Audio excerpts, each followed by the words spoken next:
Ladies and gentlemen, today we're talking about the Ellipal hardware wallet, why it's cool, why you might want to pick it up, and the features that it has. So without further ado, let's hash it out.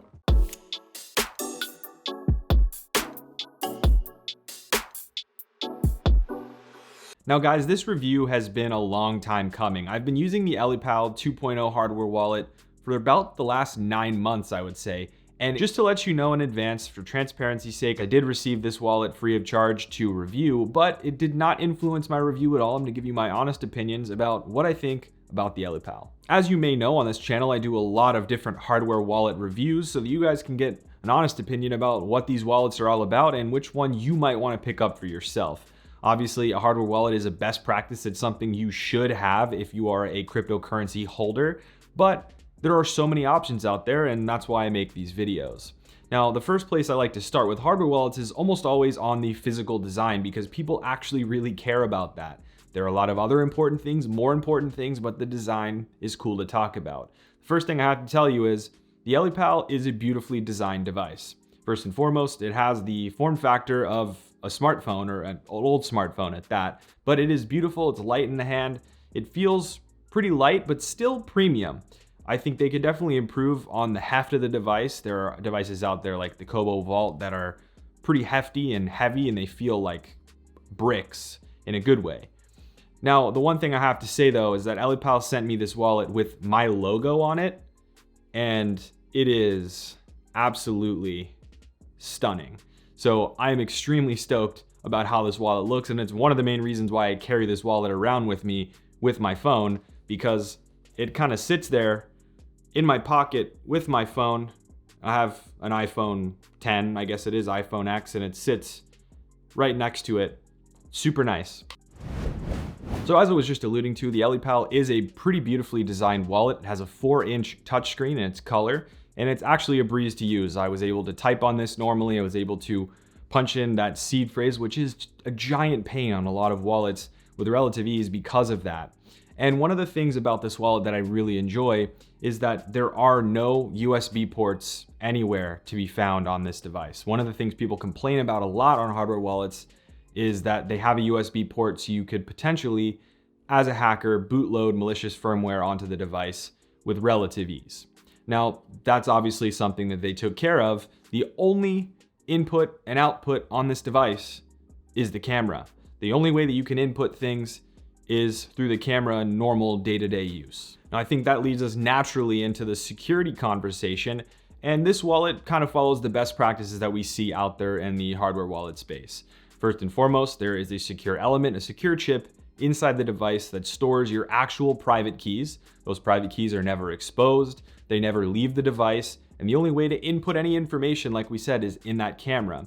So when you want to issue a transaction, what you're gonna do is you're gonna go on the companion mobile app on your iOS or Android device and open it up, set up the transaction, configure it how you want. You're gonna first scan the mobile app screen on your smartphone with the Ellipal camera.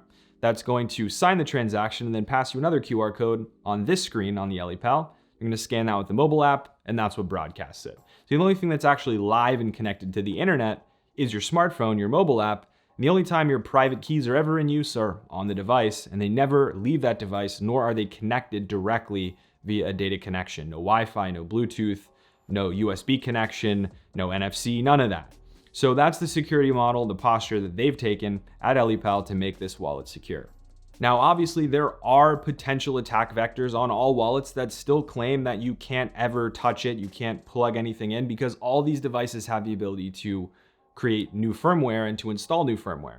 So I would say one of the main attack vectors on a device like the Ellipal or the Kobo Vault would be through firmware updates. And I actually asked Ellipal about this, and they told me that in a sense, the Ellipal hardware wallet will only accept software that is genuine and signed by the Ellipal team, and that's how they go about protecting you from malicious software or firmware. Now, that is definitely a good approach. I would like to hear more about this process, and I'm definitely going to pull that thread a little bit more to learn more about how they're protecting against malicious firmware.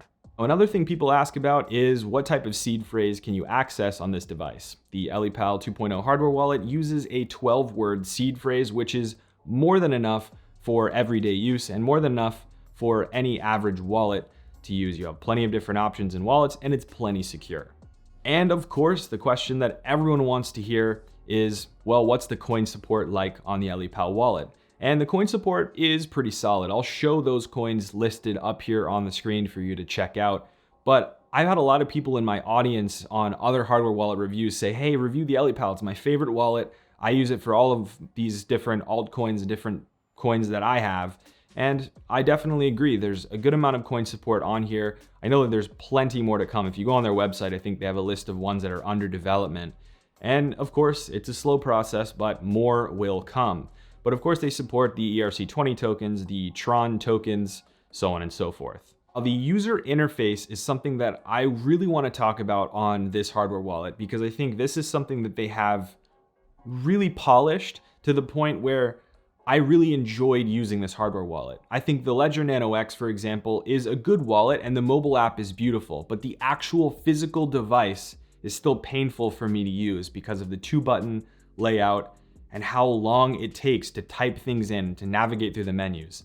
This feels natural, and the mobile app and the actual firmware, the software, the UI UX on the Ellipal device itself is actually a pleasure to use. Is it perfect? By no means, but it is still a fantastic wallet. Right now, you can get the Ellipal 2.0 hardware wallet for $109 US at the time of recording this video. They have a authorized dealer on Amazon where you can get it, and I believe that there are still places out there that you can get that are authorized retailers. However, they have now released an upgraded version of this hardware wallet, which is dubbed the Titan.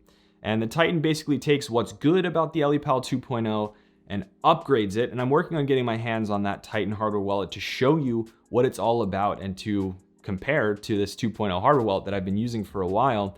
And really what they're doing is making the Titan a little bit more premium, more rugged. They're optimizing some of the different workflows for scanning QRs. It was one issue that I had with the 2.0 is the scanning of the QR codes could sometimes be a little bit wonky at times. And that's just something that came and went, and I'm not sure of the cause, but I've heard a lot of good reviews about the Titan scanning QR codes super easily, and then the screen being able to have your smartphone scan the QR codes a lot quicker. So that's definitely good news and helpful for the user experience.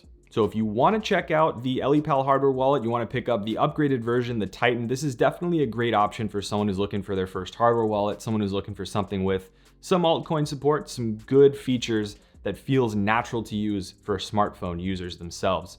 If that's the case, check out the link down in the description below. You'll have access to both the Ellipal 2.0, I'll link that up, and the Titan. I'd recommend probably going for the Titan if you're trying to get a brand new wallet. It's going to be your primary.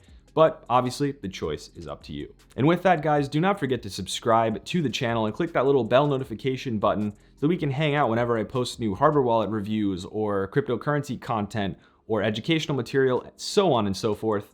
Thank you very much for watching. Cheers.